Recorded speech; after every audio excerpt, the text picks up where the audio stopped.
வணக்கம் நண்பர்களே. நேரம் சரியாக 10 மணி. இரவின் மடியில் நுழைந்திருக்கிறீர்கள். 3 மணி நேர சினிமாவுக்கு 1.5 மணி நேரத்துக்கு ஒரு இடைவேளை தேவைப்படுது. ஆனால் இந்த வாழ்க்கையில் மட்டும் இடைவேளைன்னு ஒரு விஷயமே இல்லை. ஏன்னு தெரில.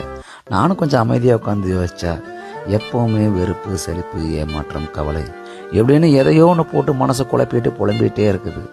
நமக்குன்னு ஒரு இடைவேளை கிடைக்காதா, எங்கேயாவது ஒரு மாற்றம் கிடைக்காதா அப்படின்னு ஏங்கிட்டு இருக்க நம்மள நிறைய பேர் இருக்கிறோம்.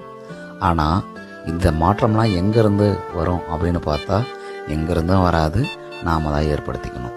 இது எல்லாத்துக்கும் காரணம் நம்ம மண்ணலை தான். நாம் இருக்கிற வேலையில் கொஞ்சம் ஓய்வெடுத்து நம்மளை நாமளே தேர்த்திட்டா தாங்க உண்டு. வெளியிலேருந்து ஒரு பெரிய மாற்றம் வரும், அது நம்மளை சுமக்கும் அப்படின்னு நீங்கள் என்றைக்குமே நினைக்காதீங்க. ஏன்னா நமக்கு இந்த உலகத்திலேயே நம்மளை சந்தோஷமாச்சக்கூடிய ஒரே ஆள் நாம் மட்டும்தான்.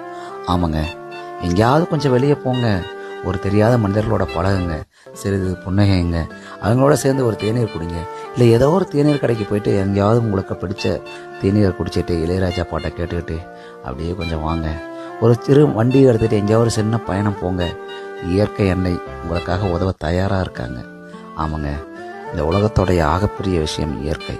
அந்த இயற்கை உங்களுக்கு எப்போதும் துணை நிற்கும். அதை நம்பிக்கையோட நம்புங்க. உங்களுக்கு இந்த வாழ்க்கையில் கொஞ்சம் இடைவெளி எடுத்துட்டு உங்களை நீங்கள் யாருன்னு உணர்ந்துட்டு கொஞ்சம் வெளியே வாங்க. இந்த விஷயம் உங்களுக்கு ரொம்ப பிடிச்சிருக்குன்னு நினைக்கிறேன். ரொம்ப பிடிச்சிருந்தா கமெண்ட்டை சொல்லுங்கள். அவங்க எனக்காக ஃபாலோ பண்ணி அதில் கொடுங்க. அப்புறம் வேறு ஏதாவது சொன்னாலும் கமெண்ட்டை சொல்லுங்கள்.